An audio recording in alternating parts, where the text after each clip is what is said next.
It's your campus, local, national, and world news headquarters. Join us as RMU Live begins right now. Good evening and welcome to this edition of RMU Live for Tuesday, March 17, 2009. I'm Mark Coddington. And I'm Andre Steed. Coming up on RMU Live, the economy begins to impact military enlistments. But first, the Colonials are going dancing. The Robert Morris men's basketball team is heading to the NCAA tournament after defeating Mount St. Mary's at the Sewell Center last Wednesday. The Colonials will travel to the Metrodome in Minneapolis to take on the second-seeded Michigan State Spartans. Our own Ernie Bernard will have more on the story later in sports. One of the most renowned Pittsburghers has just been named to a prestigious position within the federal government. With appropriate timing, President Obama, on St. Patrick's Day, named Pittsburgh Steelers owner Dan Rooney as a U.S. ambassador to Ireland. Mr. Rooney was an ardent supporter of Obama's election campaign and has helped turn the American Ireland Fund into a movement for peace within Northern Ireland. Mr. Rooney was at the White House today to attend a reception for Brian Cohen, the Irish Prime Minister. The economy is hitting many businesses hard, but one employer that is also being negatively affected by the current financial climate is the United States military. Many soldiers are not being offered re-enlistment as their tours expires. Servicemen and women have seen the military as a welcome option to leaving the service and facing the current economy. But this has led to redundancies, as military officials have said that since they have the highest retention rate in 10 years, they are often left with 4 people to do the work of 1 person, a problem which is said to be the reason for the cuts. Banks that have been bailed out by the federal government are now charging the jobless for receiving their unemployment benefits. J.P. Morgan, Chase Bank, Bank of America, Wells Fargo, and Wachovia have all been putting surcharges on the usage of state-distributed debit cards, which are given to the unemployed as a way of getting benefits. This type of system is being used in 30 states, including Pennsylvania, and is being described by critics as obscene. Former Pennsylvania State Senator Vincent Fuma will likely be spending time in prison after being found guilty of 137 counts of conspiracy, fraud, tax offenses, and obstruction of justice. Fuma will also be probably losing his 6-figure pension and law license as a result of the verdict and could face upwards of 10 years of jail time. Fuma's legal staff has promised that they will try all possible appeals and post-conviction motions. Fuma served as the state senator for South Philadelphia's 1st District from 1978 to 2008. An inspirational teen may soon be receiving a posthumous honor, as State Representative Jason Altmeier's bill to rename the post office in Freedom, PA after John Chalice has passed the House and will now be heading to the state Senate. Chalice, a cancer patient who recently passed away at the age of 18, spent his last month spreading a message of hope despite his terminal illness. If the bill passes, the post office in Chalice's hometown would be renamed the John Scott Chalice Jr. Post Office. For all you media arts and communication majors out there, the RMU Journalism Symposium will be held on Monday, March 30th, starting at 9 in the morning and running till 2 p.m. in the Sewell Center. The event is free to attend, where you can check out any of the 18 sessions being held, covering topics ranging from public relations and news reporting to web design and media law. A continental breakfast and buffet-style lunch are being included as well. While deadline to RSVP was yesterday, anyone is still welcome to drop by and check it out.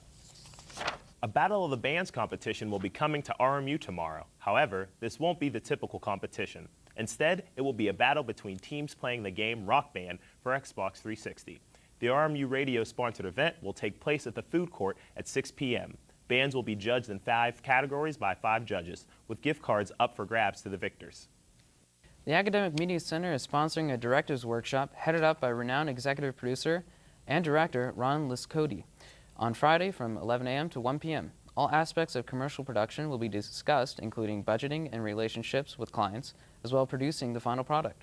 The event is free of charge. For more information, you could contact Kathleen Uhazi. Coming up on RMU Live, another development in the AIG saga. Plus, Channing Frampton has your local weather forecast. Stay tuned.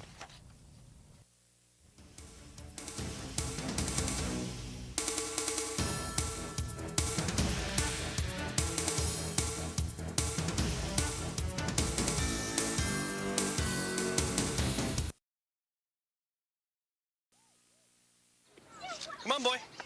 Come on. What do you got there, Yogi? Huh? What have you found? What do you got, little fella? Drop it. Looks like someone's butt. Man, they probably lost it playing with their kids. Hey, leave it. Come on. Come on.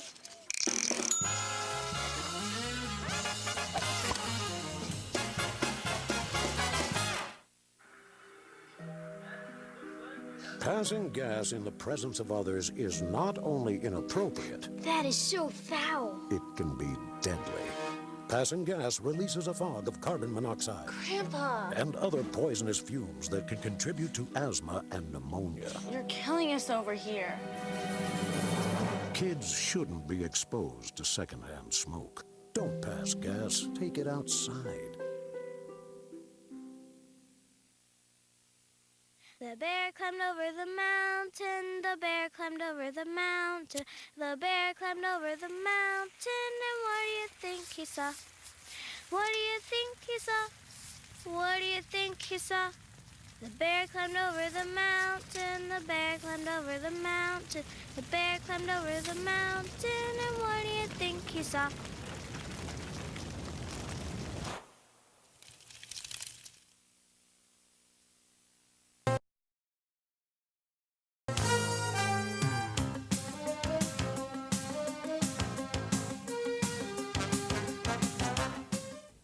Bernard Madoff's sentencing isn't until June, but that isn't stopping the federal government from seizing his assets now.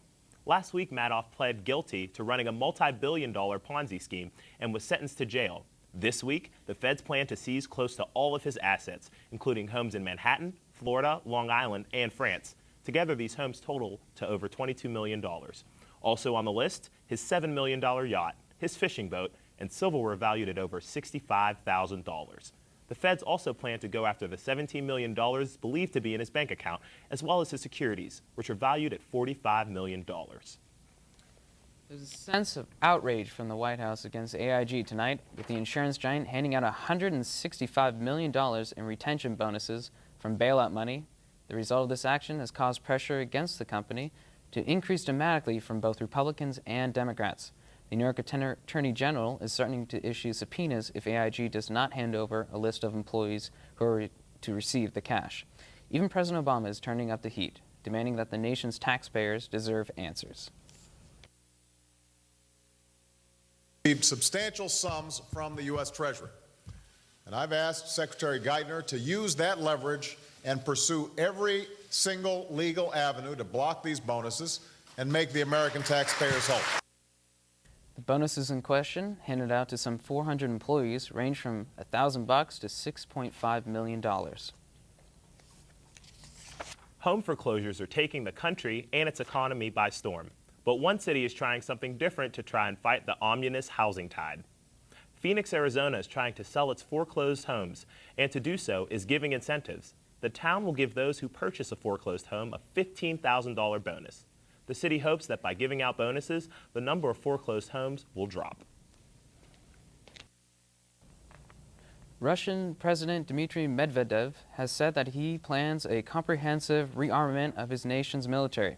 Military analysts said that the Russian invasion of Georgia last year revealed weaknesses in Russia's armed forces and was seen as a play by Medvedev against generals who oppose military reform. Large-scale rearmament is said to begin in 2011, with the Russian defense minister claiming that 70% of Russia's armament will be modern by the year 2020. UK Prime Minister Gordon Brown with some tough words for Iran today, stating that the nuclear hopefuls face a clear choice between cooperation and tougher sanctions. While Brown has stated that Iran should have an absolute right to develop nuclear power for peaceful reasons, he's also making clear that the international community is not looking on the current atomic program with favor, after continued refusals to cooperate with regulatory agencies and the United States. The oldest man in Britain is receiving another distinction this week.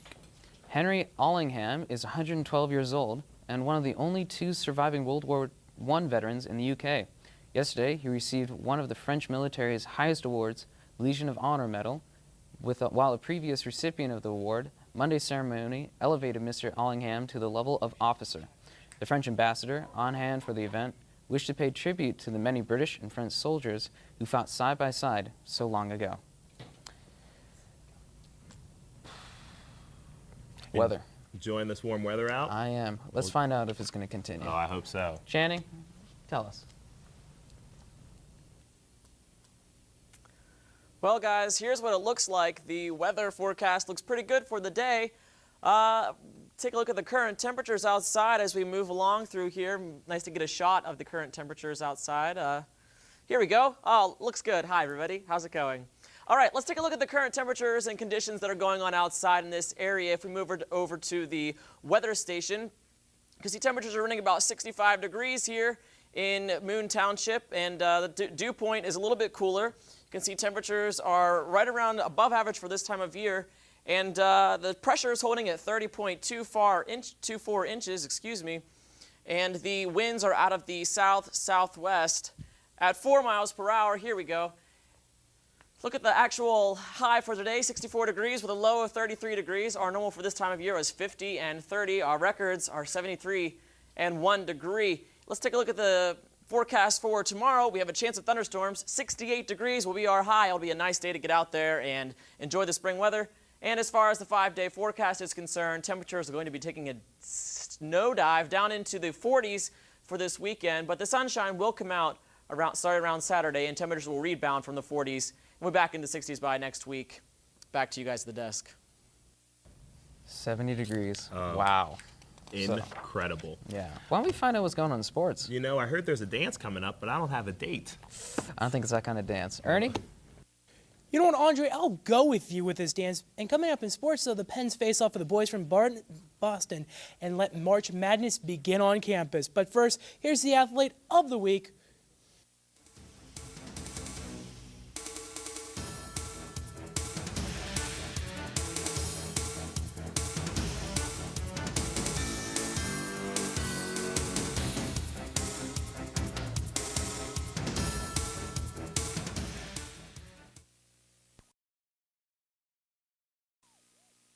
In case you didn't keep count, those 2 Jell-O shots and 5 beers that I had with Greg really cost me. I mean, my license, $400 in court costs, $350 in other fees. My parents won't let me go on spring break until I pay back all the money that they lent me. Plus, I had to spend a night in jail. I have no car, so my friends have to chauffeur me around everywhere, or else I have to frickin' walk. And I mean, how uncool is that to walk anywhere? Extreme behaviors have extreme costs. My name's Lisa, and in 9 years I'll be an alcoholic. Hi, Lisa. I'll start drinking in 8th grade. And I'll do some things I don't really want to do. So by the time my parents talk to me about it, alcohol won't be my only problem. Kids who drink before age 15 are 5 times more likely to have alcohol problems when they're adults. So start talking before they start drinking. My parents won't believe it could happen to me. Tick, tick, tick, tick, tick, tick, tick. Massive heat waves. Heat waves. Tick. Severe droughts. Tick, tick. Tick, tick, tick. Devastating hurricanes. Tick, tick, tick, tick, tick, tick, tick. Our future is up to you. Tick. Go to fightglobalwarming.com while there's still time. You know, Clarence, you and I should hang out more often. You know, he wears these cheap suits, but they look good on him. So she says, why lobster? You never know when a colon polyp is going to show up. Aunt Ethel, you've been ducking me since '99 at St. Mary's. You Get owe the me a polyp pie. early and stop colon cancer before it starts. Do I look fat in this? Don't wait for symptoms. Get the test. Get the polyp. They love me. They want me here, don't you? Come on. Get the cure. These are my peeps.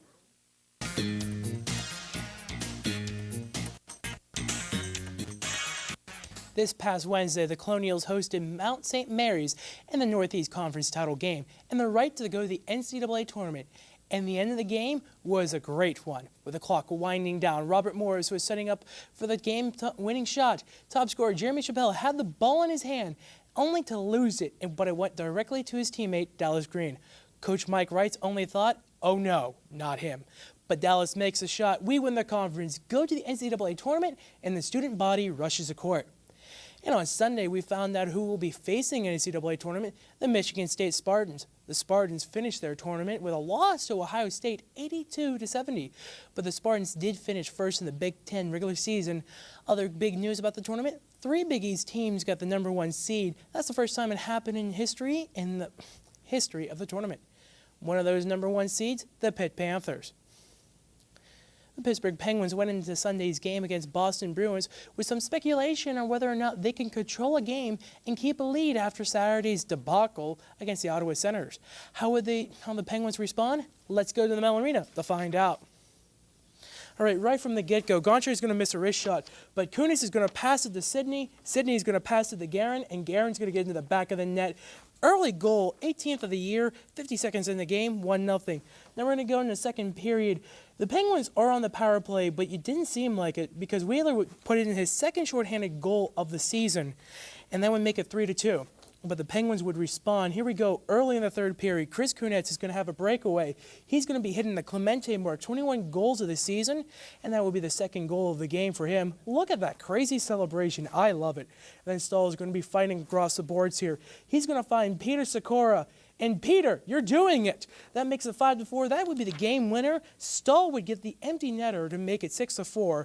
Now, Sidney Crosby, he would have 3 assists in this game, placing him second in the scoring title, only behind Gino himself. And the Penguins stunned the Bruins 6-4. And with that victory, that placed the Penguins in 5th place of the Eastern Conference. If the season ended today, the Penguins would be playing their cross-state rivals, the Philadelphia Flyers.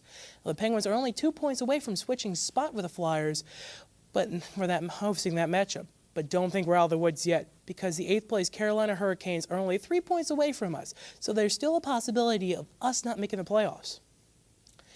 Now, jumping into baseball, Team USA had a great run so far in this year's World Baseball Classic. Their first game, there was a drama-filled one versus Team Canada as they won 6-5. Then they played Venezuela and beat them down 15-6. But recently they had hit a pothole to the same. They lost to the same Venezuela squad, 5-3, and then they got the mercy rule calling on them when they played Puerto Rico, 11-1. But they fought off being eliminated by the Netherlands, 9-3. They'll still have to play for their lives as they take on Puerto Rico tonight in Miami. And I just want to give you a quick piece of information. Right before we went on air, the Colonials took on Wagner, and they won 21-8. So that's the school record, and this has been Ernie Bernard on Sports. Thanks, Ernie. Now it's time for a section of the show we call the Baginski Report. We would like to remind our viewers that the opinions expressed in this segment are not reflective of RMU-TV and the Academic Media Center. Baginski, take it away. It happens every March. Productivity within workplaces nationwide plummets as everybody all of a sudden becomes a bracketologist. People who don't even know what a foul is all of a sudden say that Virginia Commonwealth is going to the Final Four. Yes, folks, the madness has arrived, and it's always such an interesting American cultural phenomenon. This isn't like the Super Bowl where all people do is watch the game, comment about how the commercials are disappointing that year, and how they went with another old guy for the halftime show. March Madness is an event in which millions of Americans actively participate as they fill out brackets involving teams they'd never heard of, facing teams that will surely beat the living daylights out of them. Or will they? That's the brilliance of March, as sports fans lose money because they actually used logic and broke down matchups when making their picks, while the old lady who works in the office takes home the kitty because she made her picks by comparing logos and picking which one is prettier. I guess it's just another thing that makes March Madness so magical. Finally, tonight, the crew of the Space Shuttle Discovery had an out-of-ordinary wake-up call this morning, listening to the sounds of Southern rock with Leonard Skinner's Freebird. The Discovery took off Sunday night on a trip to the International Space Station on a delivery mission. The crew will be dropping off parts to allow completion of a solar power system.